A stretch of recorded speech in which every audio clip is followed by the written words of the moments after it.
Tila hindi na talaga matatawaran ang kilig na hatid ng tambalan ni Kim Chiu at Paolo Avellino.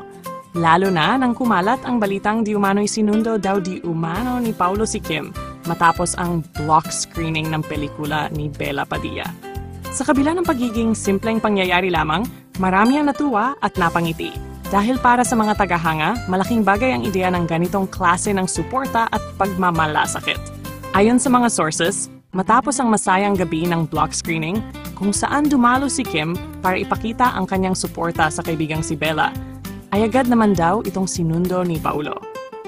Marami ang nagsabi na tila ba isang senyales na kahit gaano pa ka-busy ang aktor, inuuna pa rin niya ang kapakanan ni Kim. Hindi man siya kabilang sa event, nakaklilig ang ideya na nariyan pa rin siya para magbigay ng aliw at seguridad sa aktres. Bukod sa kilig na hatid ng chikang ito, marami ring humanga sa pagiging low-key ng dalawa.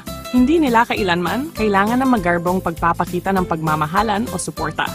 Sapat na ang simpleng presensya ni Paolo upang iparamdam kay Kim na hindi siya nag-iisa. Di umano, ito raw ang klase ng relasyon pinapangarap ng maraming fans. Hindi kailangang ipangalandakan, ngunit ramdam na ramdam ng lahat. Kung titingnan, hindi ito ang unang pagkakataon na napansin ang pagiging maalaga ni Paolo kay Kim. Sa ilang nakaraang okasyon, kapansin-pansin na madalas ay tahimik ngunit matatag ang suporta ng aktor.